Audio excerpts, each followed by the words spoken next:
Good afternoon, everyone. Welcome to the Australian China Institute for Arts and Culture at Western Sydney University. My name is Jing Han. I'm the director of this institute. Before we start, I would like to acknowledge that our Parramatta South Campus is on the country of the Darug people of the Darug Nation and acknowledge their ancestors who have been the traditional owners of their country for thousands of years. We also want to acknowledge and pay our respect to the Darug people's elders, past, present, and emerging. Chinese Australian history is one of the focus areas of this institute. Last year, we held the first Chinese Australian history seminar series, which had 6 lectures presented by the historian and our adjunct professor, Dr. Michael Williams. Those lectures have been recorded and you can access them on our website. Now we are delighted to launch our second seminar series of Chinese Australian history and greatly honored to have Tim Watts, the Federal Labor Member of Parliament, member for Gellibrand in Victoria, for our first seminar of this series. Tim is the Shadow Assistant Minister for Communications and Shadow Assistant Minister for Cybersecurity. The former Minister for Foreign Affairs, Gareth Evans, describes the team as one of the best and brightest of our new political generation. So it is not surprising that this brightest MP, on top of a very busy life he's living as a federal politician, has written and published an important book on Australian history and the future of Australia as a multicultural country. The book is called The Golden Country, Australians' Changing Identity. The book is published by Text Publishing in Melbourne. In this book, Tim explores the development of Australians' identity, including an alternative concept raised by Professor Stephen FitzGerald of Australia becoming a unique honey-coloured society to the wider Australia. So we are also very honored to have Professor Stephen FitzGerald today to have the conversation with the team. Professor Stephen FitzGerald, as many people know, is the first Australia's ambassador to the People's Republic of China. And I believe Stephen is the only Australian who has met Mao Zedong, Zhou Enlai, and Chiang Kai-shek, all 3 of them.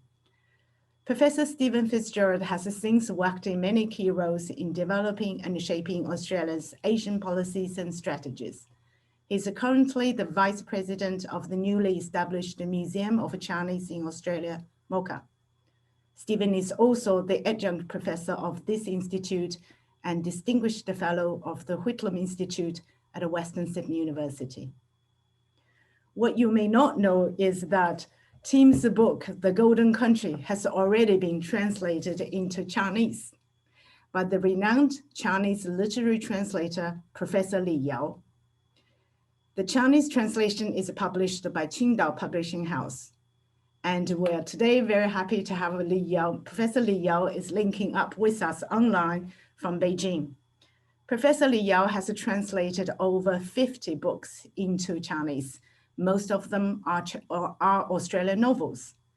And Professor Li Yao is the adjunct professor of this institute.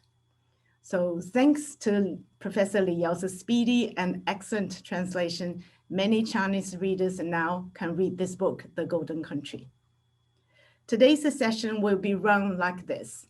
Tim will give us his presentation first, followed by his conversation with Stephen. During the conversation, you as audiences can post your questions in the Q&A function at the bottom of the screen. At the end of the conversation, I will read out the questions from you for Tim and Stephen to respond. Now, please welcome the Federal Labor Member of Parliament, Tim Watts, to give us a presentation. Thank you, Tim. Thank you. It's a great privilege to be speaking with you today. Particularly, I'm very pleased that Professor Li Yao was able to join us briefly here today. It's always a pleasure to appear with Stephen FitzGerald as well. I'll speak to you for about 10 minutes and then we can get into a Q&A today. And I start today, as always, by acknowledging the traditional owners on the land in which I'm joining you from, the Wurundjeri people of the Kulin Nation, and I pay my respects to their elders past and present. At this event, I echo Indigenous leader Noel Pearson's call that we all endeavour to bring together the three parts of the One Australia: the Indigenous ancient heritage, which is its foundation, the British institutions built upon it, and the adorning gift of multicultural migration. The three stories that make us one as Australians. That's the heart of what the Golden Country is about. It's about what it means to be Australian today and how that is shaped by our past. And it's also about what it could mean in the future and how we can shape that by our actions today. It's a book about change and how we all play a part and play a role in shaping that change.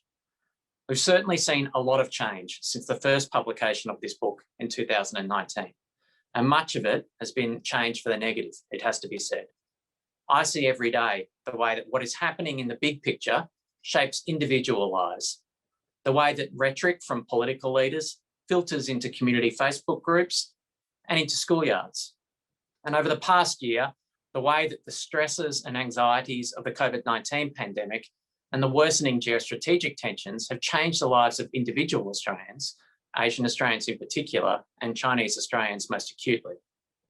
The sharp uptick in anti-Asian racism in Australia that has accompanied these global events was not a regression that I anticipated in our nation while writing The Golden Country.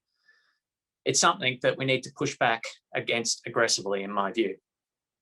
But regardless, in the big picture, I'm still optimistic. I'm in politics because I believe it is in the power of all of us to affect change in our society for the better. And just as Australia has changed in the past, so too it can change again. That's a task for all of us, and that's why I wrote The Golden Country. To trace the way that race, and specifically Australian conceptions of Asians, has shaped our national identity in the past, and how this has changed our recent history, and how the further change that is needed to enable our nation to reach its potential in the future. And in this endeavour, it is a great honour for The Golden Country to be translated for Chinese-speaking audiences by a scholar of Professor Li Yao's stature. I offer him my profound thanks for his interest and his efforts. I also offer my thanks to Stephen FitzGerald and Professor Jin Hang for their advocacy and assistance in making this project a reality. Literature holds a special place in my heart, and for me, the role of the writer and of a political representative share much in common. Both vocations are built on a foundation of empathy, on seeking to understand and to communicate the experiences of others. And in this way, Li Yao's extraordinary efforts to translate dozens of works of Australian literature for Chinese readers has made an enormous contribution to building empathy between Australians and Chinese. The literature of Richard Flanagan, Alexis Wright, Alex Miller, and Patrick White has helped me to understand myself as an Australian, and by translating it, Li Yao has extended this empathy to Chinese readers.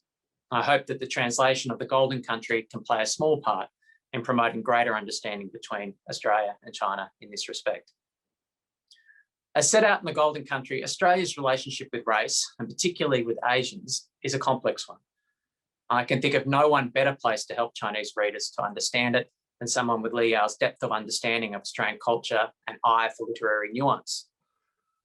The prologue to the classic Australian book on Australian identity, Donald Horne's The Lucky Country, opens in a bar in Hong Kong and continues with a series of conversations in Bangkok, Tokyo, Delhi, and Manila about Australia under the White Australia policy. Eventually, a Filipino man tells Horne that Australia is a huge continent, and in 100 years' time, it will be peopled from all over Asia. This proposition convinced Horne that Australia was worth a book, because in the future, it might be of interest to know what the huge continent was like before it was peopled from all over Asia. But the story of Australia's multicultural migration had barely begun when Horne sat down to write The Lucky Country. In 1964, just 0.014% of Australia's population was born in China, and slightly less, just 0.12%, was born in India. And even in the 1980s, when I was born, only 3% of the Australian population claimed Asian heritage. And of all people, we have John Howard to thank for changing this. And coming to office in 1996 as Prime Minister, Howard set in train a series of major changes to Australia's immigration system. And the cumulative effect of these changes was to create the first immigration boom to this country since the end of the White Australia policy, a boom that lasted for 2 decades and changed the face of our country. It's been an extraordinarily successful change. Whether you're looking at how Australians have responded to changing immigration intake, how migrants did once they arrived in our country, or how immigration has affected our economy, our culture, John Howard's immigration reforms, while not perfect, changed Australia for the better.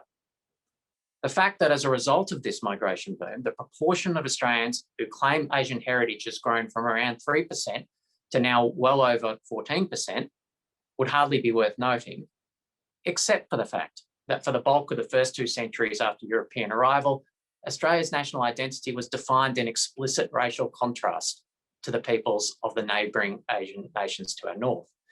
The Anglo-Celtic founders of the Commonwealth of Australia did not see 3 stories as part of the nation that they were building. They saw a single story, a white Australia. This was the story of my ancestors.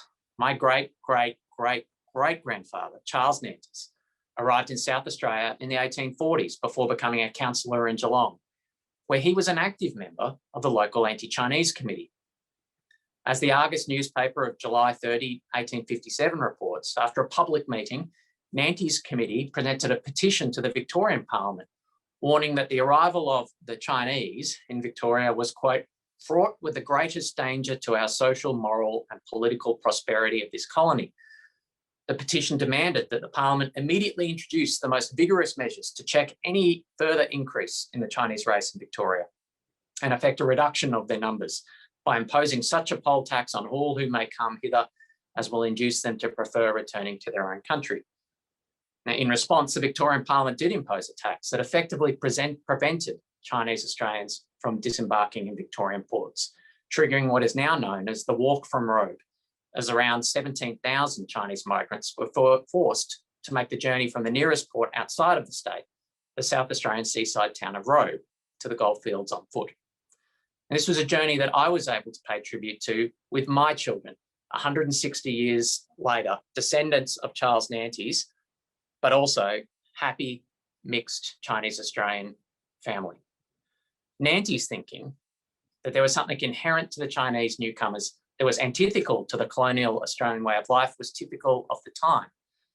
And it's this kind of belief that spurred the federation of the colonies 40 years later and was crystallised in what Edmund Barton, Australia's first Prime Minister, described as the first issue of high policy debated by the Federal Parliament, the Immigration Restriction Act of 1901, better known as the White Australia Policy. 5 future Australian Prime Ministers, Barton, Watson, Reid, Deakin and Hughes, spoke in the debate on the bill in language that would not be out of place in a white supremacist internet forum today. Alfred Deakin, the great Australian Liberal, called this first matter of high policy debated by the Federation Parliament a declaration of white Australia. Now, such thinking didn't just change Australia's demography, it was foundational to the myth-making that bound together the white people living in the newly formed nation. Like a shadow puppet show from the archipelago to our near north, the edges of the emerging Australian identity that was to separate us from the old world, egalitarianism and irreverence, resilience and mateship, needed a contrasting other to give them definition. And a stereotype of a servile, physically weak and morally corrupt Chinese horde, the yellow peril, was the threat, the other, that the nation's founding fathers needed to mark out who they themselves were.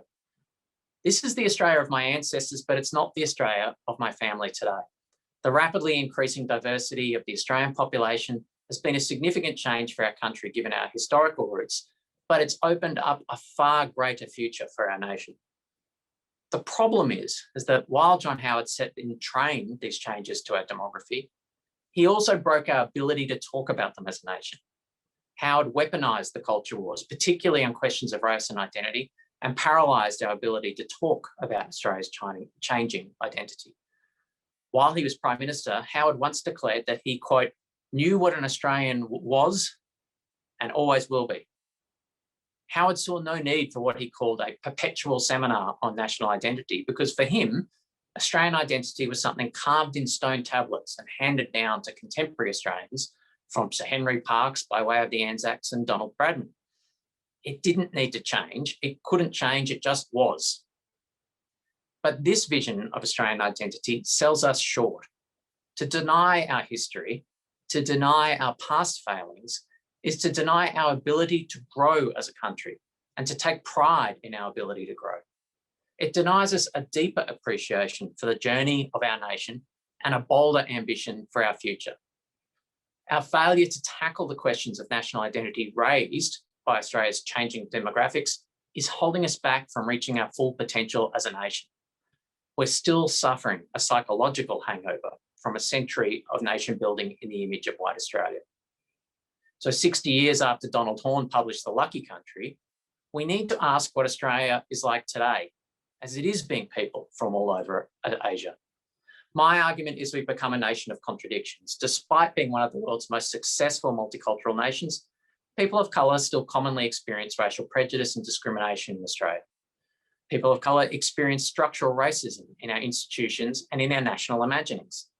And despite extraordinary individual successes across business, the arts, sciences and sports, a bamboo ceiling has left people of colour dramatically underrepresented in the leadership of the institutions of power in these sectors. Today, Australian multiculturalism works extraordinarily well until people are asked to imagine an Asian Australian or a Muslim Australian or an African Australian as a representative of us, rather than an exception to our national identity. We've become a successful multicultural society with monocultural institutions and symbols. The result is a politics and a public sphere that doesn't reflect the reality of modern Australian community life. To realise the potential of the new Australia that has been emerging in recent decades, we need to start doing some things differently as a nation. We need to start thinking about immigration as nation building again, as an enterprise that will shape the kind of country that we become, and that must be managed with a vision for our future always in mind. We need to break the bamboo ceiling, holding back the advancement of Asian Australians through our institutions. And we need to maintain public support for Australia's immigration program by focusing more on ensuring that nobody's left behind, economically or socially, in our changing nation, regardless of where they live. Most importantly, though, we need to change the way that we think about what it means to be Australian. We need to change the way that we think about ourselves. We need to reimagine Australia. This is a job for all of us, in books like The Golden Country, and events like today's, and in all of our day-to-day lives. It's a common endeavour, and I ask everyone to join with me in doing so. Thank you. Thank you so much, Tim, for this wonderful, wonderful speech. I leave to Steve. You have to start a conversation with the team. You're on mute, yeah. Thank you, Jing. I'd like to start with an anecdote about Tim himself. When I first met him, I think this was 7 years ago, and I went to see him in Canberra, and I discovered that he and some of his colleagues were running a book club. A book club. Can you imagine that? I mean, what do we think about book club and who goes to book club? This was a group of new generation politicians who had come into the parliament at the most recent election, and they were having a book club. And once a week, when the parliament was sitting, they all had to read a chosen book and then come together and discuss it. And these were usually weighty books of non-fiction that had something to do with public policy and, you know, all of these things that politicians have to deal with in their day-to-day work. It was not the first publication that I knew, first book endeavour that I knew Tim was engaged in, because I'd read a book that he'd published a couple of years earlier with one of his colleagues, Claire O'Neill. It was called Two Futures, and it posited, as it says, two futures. We could either have, you know, a terrific future, or we could, you know, have a not so good future. And it's full of very interesting ideas about how traditional political parties must respond to the new social and political environment in which people tend to mobilize around single issues, for example. And what does a traditional party do about that? How do you attract people into the party? How do you reflect the voice of people who are concerned with single issues? So it's no surprise to me that someone who is so intellectually engaged with these issues, not just at a cerebral level, but for very practical reasons, could come to write this book. It is incredibly difficult for someone in the profession of politics to write a serious book on the go while still doing the politics. This book it's researched, it's fully footnoted, it has not just length, well, it's not all that long, but it has depth, and a huge amount of thinking has gone into it, and a lot of ideas. So I'd like to begin by complimenting Tim on doing this. I think, Tim, you have done us a real service, all of us in Australian society, by doing this. We have too few of our politicians contributing in this way. Okay. But before you move on, I should tell everyone that Stephen is being modest here, because the reason that he was visiting us in Canberra to visit our book club is because we had all just read his excellent book, Comrade Ambassador, and our book club of parliamentarians had great admiration for Stephen's work and wanted to pick his brain about the contents of the book. So we were the beneficiaries of that visit. Thank you, Tim. But just going on a bit from that idea of the book club, I'm interested to know what has been the reaction of your colleagues in the parliamentary party to the book, to the ideas in the book, and has there been debate about it? Have they taken these ideas up? Has it caused the discussion in the caucus to kind of move on and up somewhat? How has it been? I think it's fair to say, Stephen, that some of my colleagues thought that it was courageous in the yes minister sense of the word to write a book about race and national identity in Australia. It's often viewed as the third rail of Australian politics, where you can do yourself a lot of damage, but not necessarily enjoy a lot of benefit. I mean, to be frank, I didn't write this book, out of any desire to benefit individually as a politician. This was an itch that I felt I needed to scratch with a personal motivation.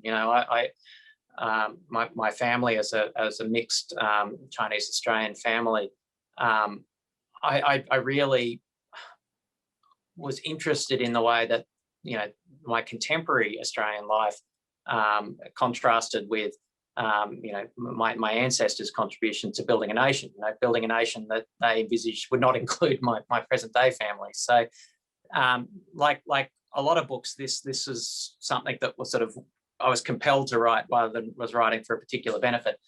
I did not expect to write a book about immigration to Australia, talking about how valuable immigration was for Australia, and then have immigration cease almost entirely 12 months after the publication of the book. I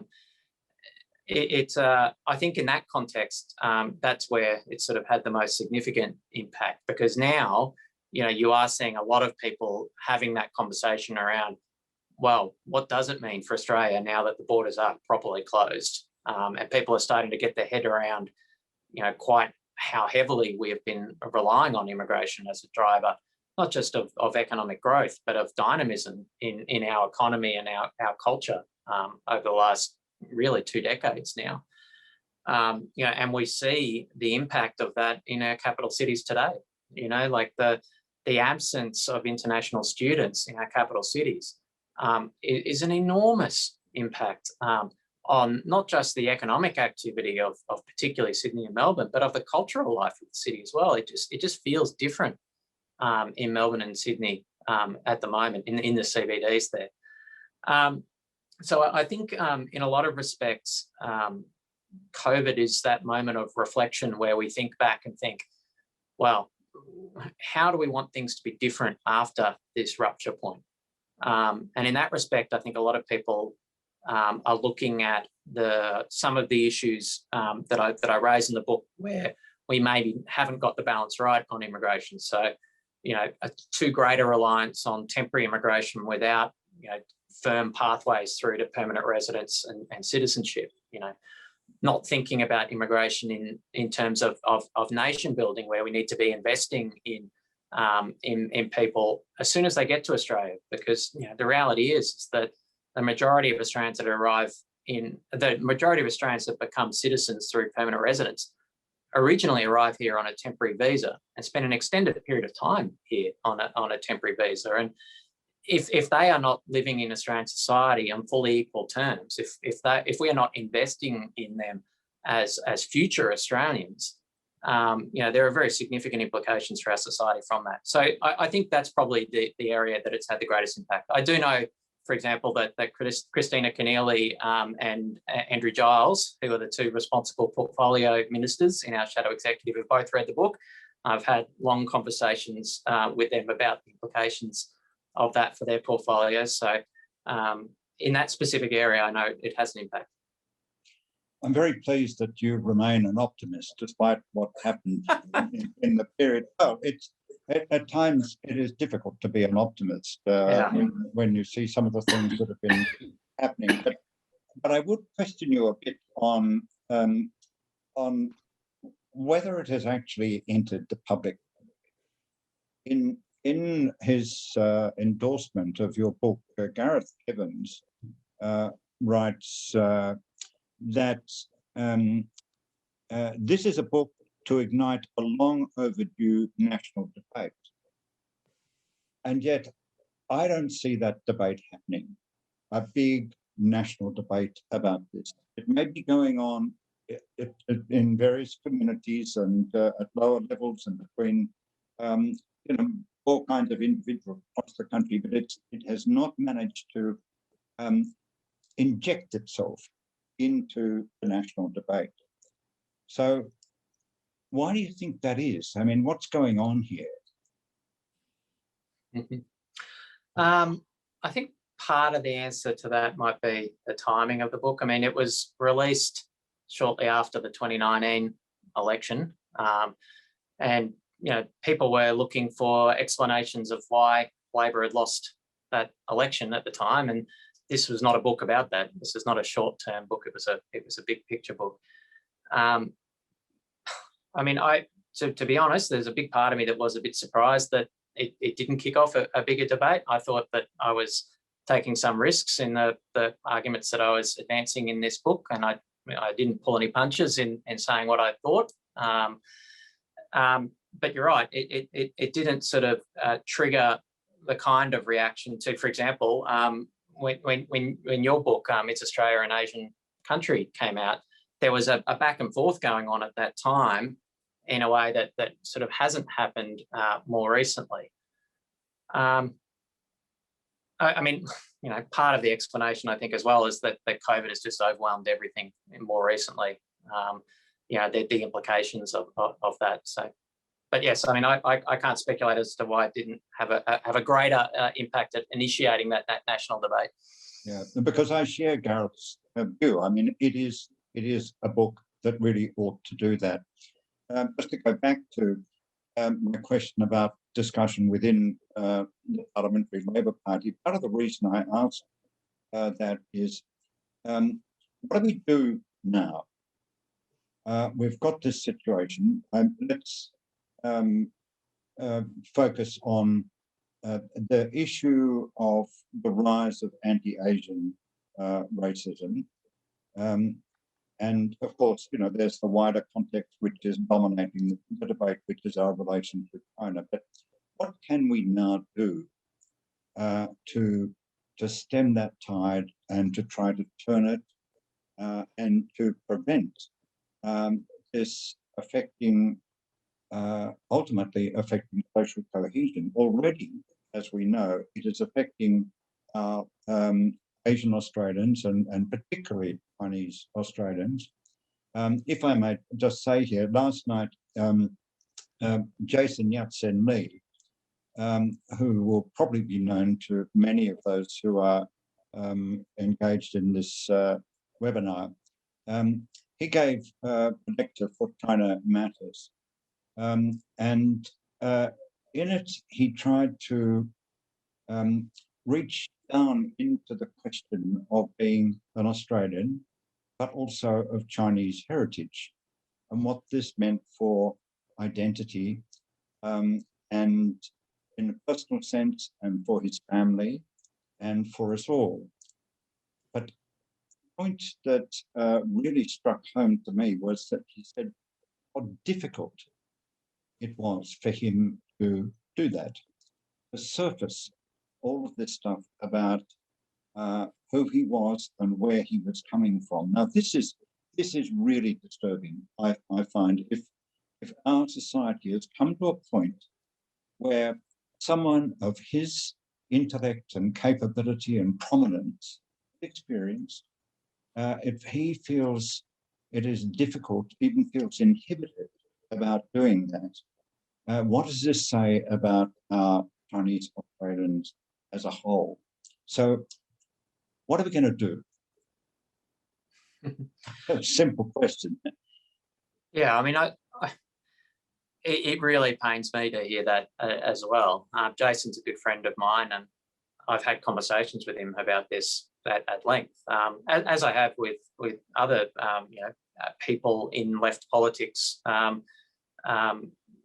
like people like Tim Soutphommasane, who has also been, I think, an outstanding thinker and leader in this space. And yeah, I mean, everyone that I talk to in this space is saying the same thing, that the environment is becoming more difficult in the wake of COVID and the bigger geostrategic trends.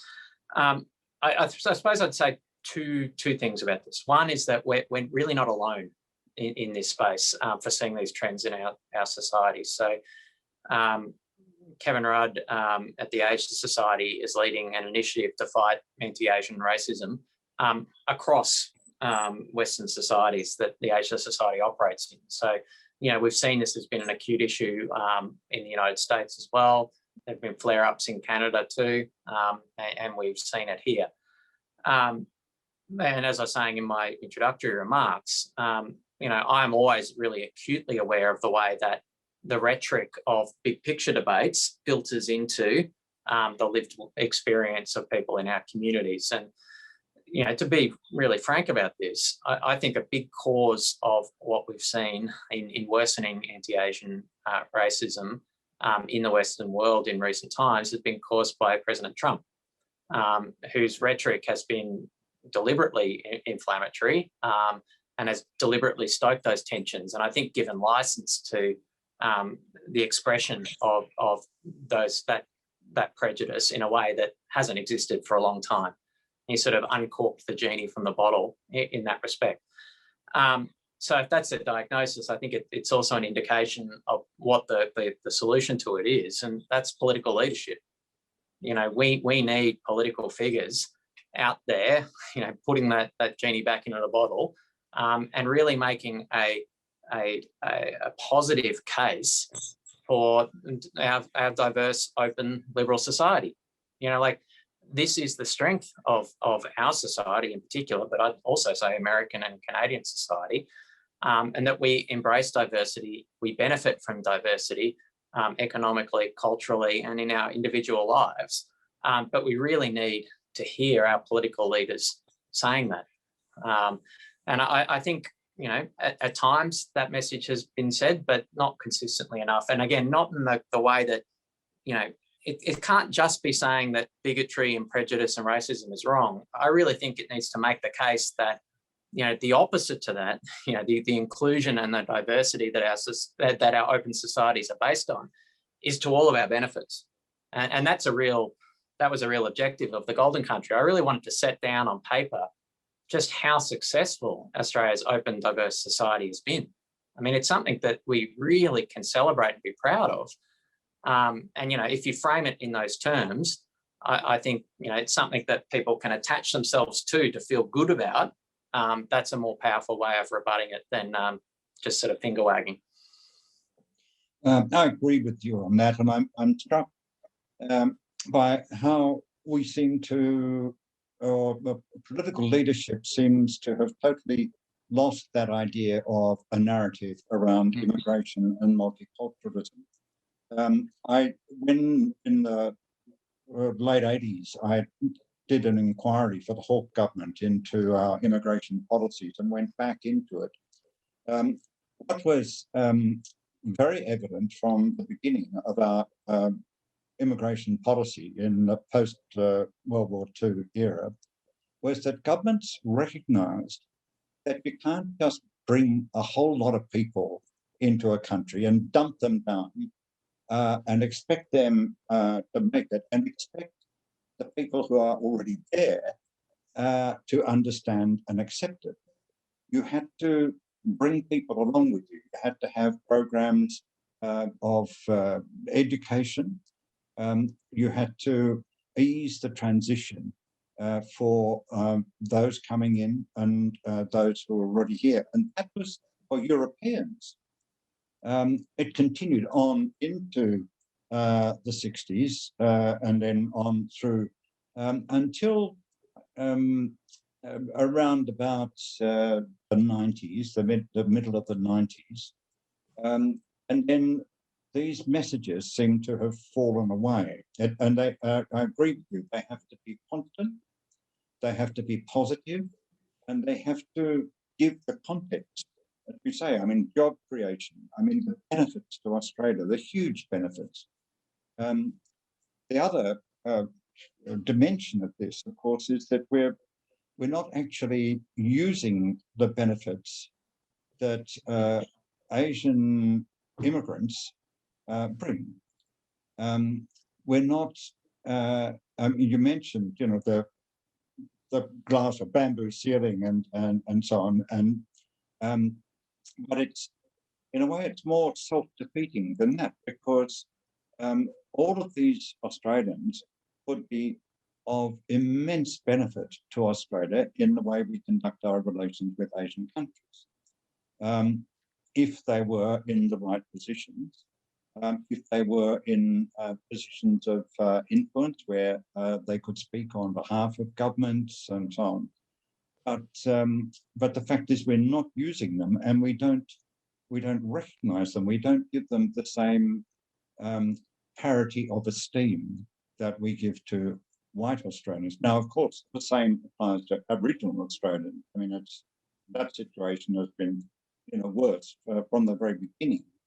But we don't apply that. So, for example, in the Australian of the Year, we have one Chinese, and that was back in 1996, and that was Dr. John Yu, who also happens to be the only Chinese that I know of. I may be wrong on this because you can't always tell from the names and the lists, but the only one that I know of who has been awarded the highest ranking in the Order of Australia, the companion of the Order of Australia. Now, that also was in the, you know, the. What does that tell us, and what does it tell our Asian Australians about their position, and what does it show about how we're not welcoming them into their institutions, the top level of our institutions, and we're not deploying them in a way that we would deploy white Australians in the service of our country. And this is a huge loss to us. Oh, I couldn't agree more. I mean, and it's a Catholic trend as well. It's across all spheres of Australian society. You know, if you look at the proportion of you know, the broader Australian community, it's about, you know, over 14% of Australians have some kind of Asian heritage. But in terms of senior leadership positions, you just don't get you certainly don't get over 3% of senior leadership positions as Asian Australians. It's more commonly under 2%, and that's across the public service, academia, boards, executive levels of companies, and politics, obviously. I mean, part of the frustration I have is that with the conversations with Jason and Tim is like, they ought to be in our parliament, Yes. I mean, I can't be more blunt than that. Like that's the level of talent they are. And they, I put my CV next to both of theirs, and they're stronger. They've got a better CV than me, and they're probably better blokes as well. Like they ought to be in our parliament. So, I mean, I suppose in that sense, I think that the challenge of Australian settlement policy is twofold now. And I write about this in the Golden Country. It's not just about settling new arrivals in the community, but it's also ensuring that the full potential for the descendants of new arrivals to reach their full potential is realised in the leadership positions of our society. And I spoke to many Asian Australians during the writing of this book, and the generational divide was really stark. There's this next generation of Asian Australians born here, perfectly legitimately expect equal status and equal ability to be able to realise their potential, realise their ambitions. And the impatience and the frustration amongst that generation at being denied that is palpable, and it's becoming more acute.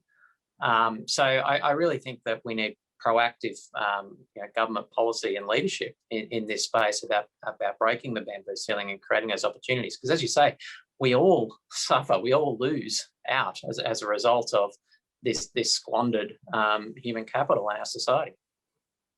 Yeah, and of course we can't separate the attitudes that have grown in the last couple of years towards Asian Australians from the question of China and our relations with China and the way that has been managed. And I take your point about the United States and the Kevin Rudd project, across Western democracies and so on. But our history has been a bit different. I mean, we've had an obsession about China since the 19th century, and we never went through that phase that the Americans went through when they up China as being theirs.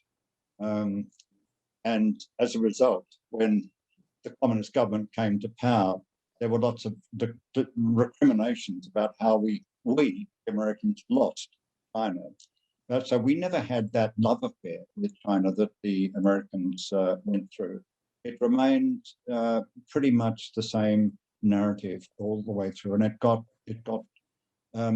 more acute as we got into the 1960s and the Vietnam War. In my opinion, we're not going to fully resolve the question of the attitude toward Asian Australians until we can resolve the question of our relationship with China in a different way, to the way that the state that it is at the moment. And I'd like to ask whether you agree with that. And if you agree with that, how are we going to work our way out of it? It's difficult to disagree with. And I say that because, I mean, look, Australia-China relations really don't feature in the Golden Country as a book. And it's fairly deliberately so because, it's very unfair on individual Chinese Australians, most of whom are born here, to sort of, weigh them with that baggage of geostrategic relationships as well. Like they're just trying to get on in Australian society.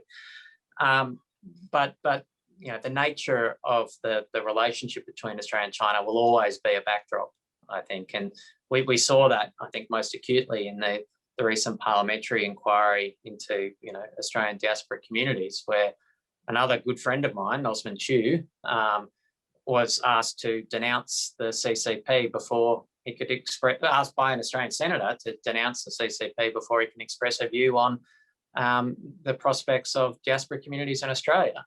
Now, he was born in Australia. You know, he doesn't have any representative, ties or connections with the Chinese government. But that was still sheeted home to him by the senator in that inquiry.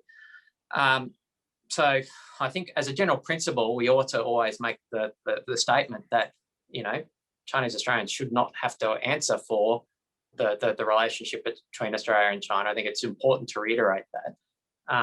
Understanding that, you know, it does seem to me unavoidable that it will, you know, affect the atmosphere of the way Australians engage with the Asian Australian community. You know, in that respect, we probably need another hour to talk about where to go on the Australia-China relationship. I didn't quite believe we could be in as difficult position as we are now when I started writing this book in 2017. But you know, we do need to say that, you know, it's in both Australia and China's interest to have a productive relationship. You know, there are differences in values on significant issues that will cause disagreements. There's no getting around that. That's the reality. But it is in both of our interests to have a productive working relationship. So it's something we need to persist with. It's something we need to you know, redouble our efforts on. And I say that for both countries, to redouble our efforts on getting the relationship you know, functional again. Jason made the point last night that the confrontation with China has become a distrust of China in the public debate, and that distrust has now washed over into a distrust of Chinese Australians. So it's for this kind of interconnection that I think we're going to have to try to break the logjam of what is happening now with China. And well, my decision, I'd be saying to Albo, get on a plane and go to China and talk to them about trade. This is what Whitlam did. The situation wasn't all that different. And we were, in a way, at war by proxy. We had troops fighting in Vietnam, and we said, and the government said to the Australian people, this is basically the Chinese we're fighting. It was the Cold War, it was the Reds, it was the Yellow Peril, there was the fear, there was all of those ingredients. And we still had some trading relationship, and suddenly that came to a halt in 1970. And so the ALP sent a delegation to China to try to find out what was going on, but also relations. I mean, this to me would be one way that you could break it. But okay, it's not for me to tell the ALP what they should be doing. But the ALP's never been lacking for advice about what we should be doing, Stephen. We welcome it all. Okay, but we certainly agree we have to be changing the messaging. It has to be constant. And we have to be giving context, as you suggested, both the context of immigration and the benefits that it brings to Australia in a very demonstrable way.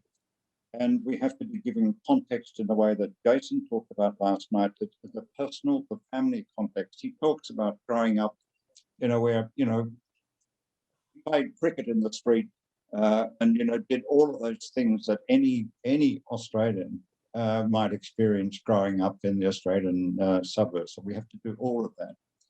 We've got to find ways also, I think, of getting positive messages out about the contribution of Chinese Australians to this country from the beginning, from the very beginning. And if I may, and I think Jing gave me permission earlier, I'd like to mention briefly the Museum of Chinese History, which we're establishing in Sydney. May it's astonishing that we haven't had one here. There is one in Melbourne. And we have a nice heritage building in Chinatown in the Haymarket area. But while the motivation for this museum was nothing to do with the political debate that's raging. The motivation was that, you know, there is a history here, there are fantastic stories, and these need to be told. But what we hope is that the impact of this museum will be to send out those positive messages about, and it's not just about today and the high levels of immigration we've had from China. It goes all the way back. And my favorite story, I think, well, there's so many of them, but the first Chinese free settler in Australia, or the first known recorded one, he settled in Parramatta. Yes. And he was the undertaker. I mean, he was a furniture maker, so he became the undertaker. The most critically important thing for me is he opened a pub. That's right. You know, so I thought that was a quintessentially Australian thing to do. And that kind of contribution has been going on since the beginning. And there is a very interesting story to tell about relations between Chinese Australians and Aboriginal Australians, who often made common cause. I mean, Kathy Freeman has Chinese heritage for that very reason. Yep. And many others too. Alexis Wright, novelist and, you know, winner of was it the Miles Franklin? But there are all of these histories, and there's a wonderful contribution that Chinese make today, and we need to surface all that and find ways of presenting it and enabling people to access it. And because it is really rich anyway, I'm hoping that in a way, this museum will contribute in a small way to trying to redress the balance. Jean. Yes, thank you so much, Stephen and team. I have to stop you because we have a few questions. We promised the audience to pose some questions, so we do need to give them time to ask their question. But the question I have promised Li Yao first to, you know, but all this time. And Li Yao, you go first for your question. Thank you. Team, I'm very happy to report to you that my translation of The Golden Country has aroused great response since it was published in China. Chinese readers have gained a deeper understanding of the origin and the development of racism in Australia. Now, I have a question for you. You mentioned in your book that in Australia, colored people faced casual racism. I have always been puzzled by this term and couldn't define it. After reading and translating your book, I have a clear understanding of what casual racism is. In fact, I had this experience myself in Australia. Now, do you think this casual racism can eventually be eliminated? Mm-hmm. It's an excellent question. I think Australians like to sort of dismiss casual racism, I think, and this is the kind of, it's not the kind of aggressive, abusive racism. It's not the kind of, you know, discriminating against someone on the basis of race. It's the kind of just the little treatment of people as an other, as different, as an outsider. Maybe not even with malevolent intent, you know, like being the butt of a racist joke or, you know, something like that. I think in one sense, because very frequently it's not motivated by malevolence, you know, it's not motivated by ill intent.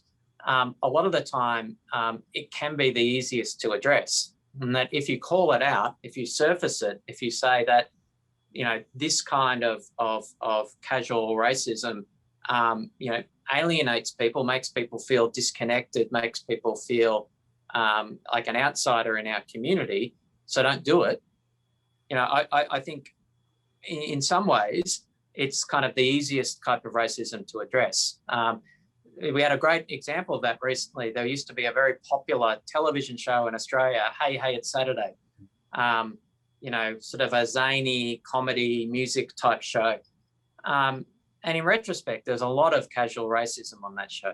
Not ill intent, but you know, there was one particular person that was regular on the show that was a victim of a lot of casual racism. And by calling that out, I think there was a pretty useful conversation that we had recently where he said, yeah, I didn't feel great about that. It made me feel different. It made me feel like another. The people involved apologized for it. And I think it's viewed very differently now as a result. So I think it is possible to do, but we do need to call it out. Thank you, Leon. Thank you so much. Thank you for your answer. Yes. Thank you for your translation. And I look forward to seeing you in Sydney or Beijing in the near future. Yes. I hope we can share a meal together. Yeah. Indeed. Before I go to audience, I have a quick question to ask. You talked a lot about, but by the way, I quite enjoyed this book, and I think it's actually fantastic in the sense that it's very ongoing, you know, like until the golden countries are there. I think we all need to read this book again and again to see what is going on, what is not happening, that should be happening. So I actually found the book is optimistic in that sense. It's ongoing. It's an ongoing thing that we need to look into. So bamboo ceiling you mentioned, and you discussed with Stephen quite a lot. And you mentioned that really the political leadership is required. But the bamboo ceiling is really stops the very low percentage of Chinese Australian in the political leadership. And currently, people like Jason or many other bright people, they will not enter politics. It's precisely because of the geopolitical tensions with China. So anything who goes into the election or trying to, they've been torn apart. You know, any shred of link, if you were born in China, if you know someone in China, you've just been torn into pieces. So I think that is a very discouraging on top of, you know, Asian Australians not being encouraged into politics to start with. What would be your suggestion, you know, for people who are actually thinking of it, and especially younger generation? I mean, as a politician myself, I know how hard it is to be in the public spotlight and to subject yourself to that kind of scrutiny and that kind of conflict. So I don't easily say you should just ignore all of that. It's important and you should go into it anyway. But that is genuinely the advice. I mean, Kate Ellis wrote a book recently. Kate Ellis, a former Labor minister, about the treatment of women in politics, where, you know, there's a whole book outlining, you know, how difficult it was for women in politics. But the message of her book and the conclusion of it is that I think there's a quote from Tanya Blibisek in it at one point where it says, I would take 10 times as much of crap as I have had to put up with to make the contribution I have. You know, it's worth it. You know, politics is where you change nations, you change societies. It's where you introduce macro change. So I absolutely recognise that the burdens and the costs for Asian Australians of entering politics at the moment are far greater. They just are. But it doesn't make it any less important. We desperately need it. You know, you only have to look at the nature of the debates we have in Canberra on these issues to see how better those debates would be, the kind of contribution that Asian Australians could make in our parliament. You know, it's very difficult when you have, you know, Penny or Gladys Liu as the only voice, like, you know, and it makes it more difficult for them as well. So, you know, we desperately need more Asian Australians participating. And my advice would be, it'll be hard, but it'll be worth it. Well, thank you. Thank you for your very honest and very practical assessment of the situation. And, you know, I think it is need to be tough, to be tougher. But it is worth it in the end. And I do think, political representation in the parliament in Australian politics would be vital. I'll go to audience's question. The first one is from Harry. Harry asks, considering the relationship that China and Australia are not going well, and the most important thing that it needs to do is to build up the people's relationship between the two nations. And what do you intend to do to build up people's relationship? Well, the first thing to do is to reiterate that it's important, that it's valuable that Australia and China have a productive relationship. We need to say that. We need to be explicit about it, because there are people that will say the opposite at the moment. Secondly, we need to persist over time. This is not something that is going to either be fixed in inverted commas or change significantly in a short period of time. We need to persist and we need to continue working on the relationship. The final thing I would say is that I think it's really important that particularly Australian politicians, but also anyone that's contributing to the broader political debate, does so with a view to the long term and not with a view to pursuing short-term domestic political interests. The Australia-China relationship is just too important to be politicised in that way. So, for example, I can think of a political rival of mine who was polling in my electorate about the Australia-China relationship and about a particular issue of conflict and trying to gin that up into a media story.